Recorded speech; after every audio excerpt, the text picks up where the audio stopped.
This brings us to the designer. So when you go through the virtual piloting stage or your pre-research, let's say, and you decide, okay, let's go for ozone, the design thing starts, the design process, let's say.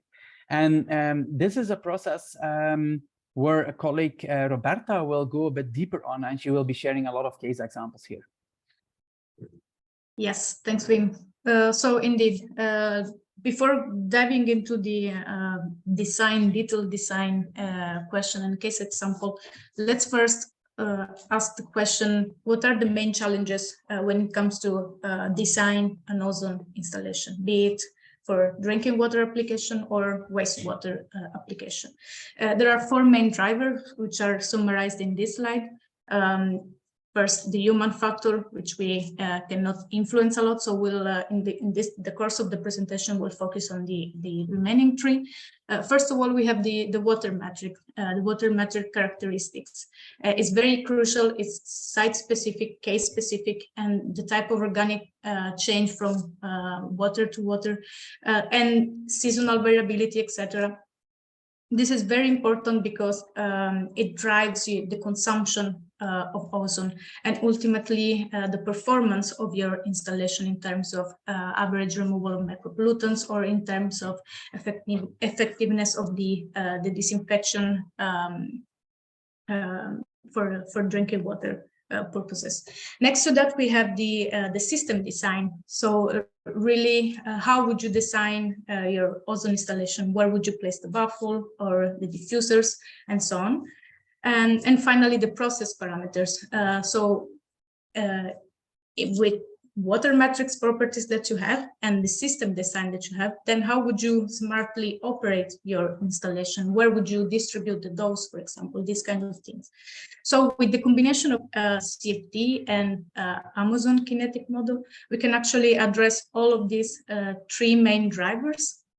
And we can actually adapt this the design based on the specific water matrix and the process operation.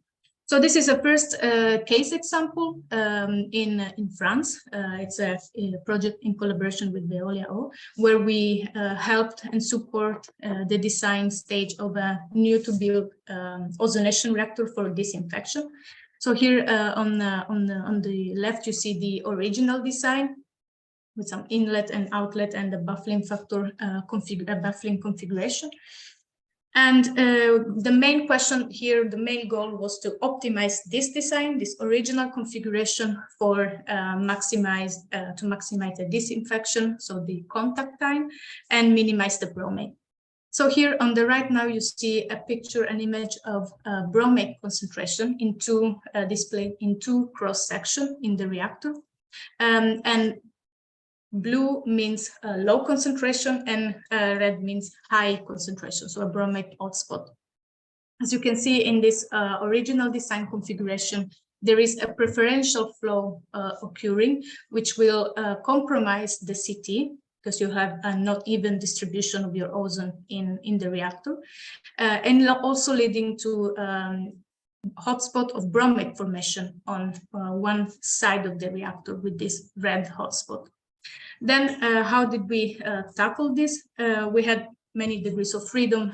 We could act on the design, on the changing the inlet distribution, diffuser placement, etc. And after running several design simulation, we could finalize an optimized design configuration where basically with the same CT, so with the same contact time, we could minimize the bromate formation significantly.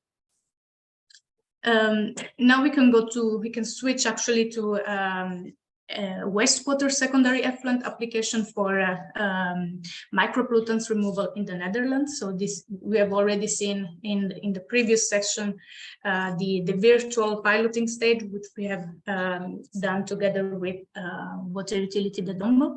Now, together with the building team, the BOW team, we have also developed the detailed full-scale design of the ozone installation for micropollutants removal.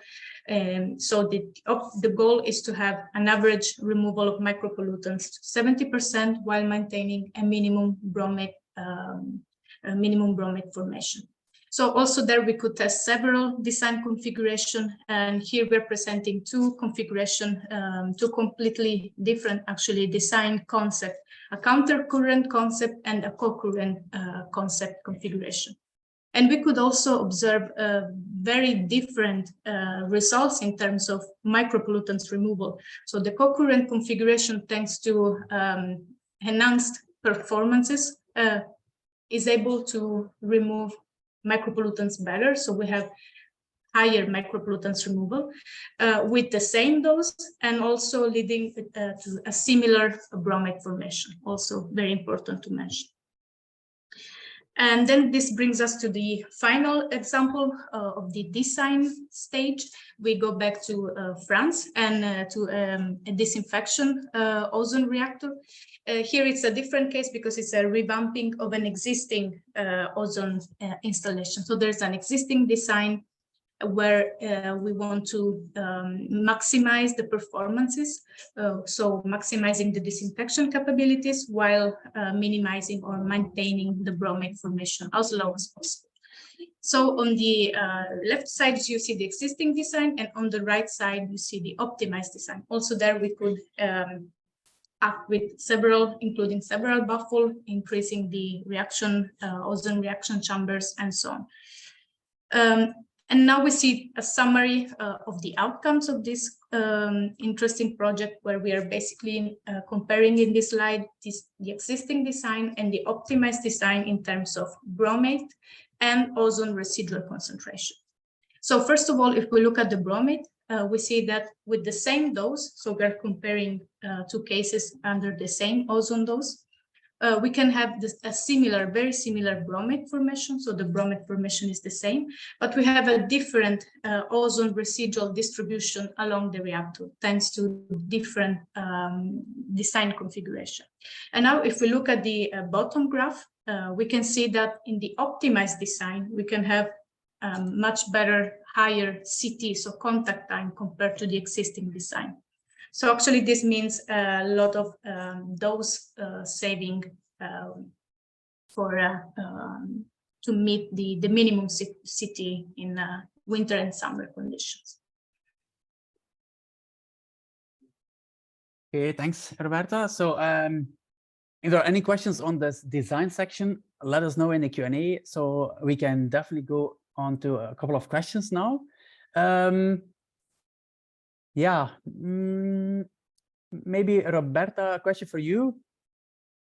So does the model include the different behavior of micropollutants? For example, you have chemicals that react very fast with ozone and very slowly. How does the model take this into account?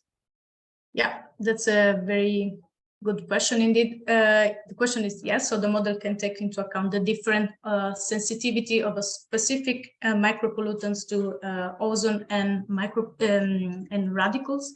So basically, being a mechanistic model, each micropollutant has its own reaction constant to ozone and radicals based on literature. So there's a lot of literature and bibliography available to where to find this constant rate. And based on that, we can predict the removal of that specific micropollutant and the sensitivity to ozone and radical. Okay, thank you. So related to that, there was also a question on transformation products. And that's a question we sometimes get at. Do you also predict the transformation products? Because of course, when you oxidize something, you get some other products. Now, we can do that. There are pathways known, and it's very easy for us to include them. But right now we have been focusing on where the priority lies, and that is on the parent components. Because regulation was, for example, if you look at the wastewater sites or in general, regulation was already very premature when you look at general chemicals. But the next stage definitely is to include more of these, because we get the question more and more. Yeah, okay, good, perfect. Another Q&A question will be coming. So let's do another poll on the big questions. What are your biggest questions when it comes to ozonation? We hope to answer a couple of them in this webinar, at least partially. Let's see. So byproducts, process efficiency, performance, learning about your new technology at a reasonable pace, or other. So what are the biggest challenges? So votes are coming in.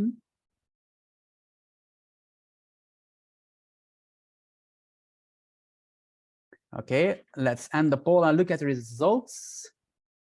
Okay, you should be seeing the results right now. So interesting to see is that process efficiency and process performance are the major concerns. They are the main concerns. Byproducts are a bit less in this general audience. What we have typically see, if you look at bromate, for example, it's a very specific, very country or site specific. And then there can be a huge concern. And then at other sites, there is no concern at all. But efficiency, process performance, are very important topics. Okay, thanks for voting.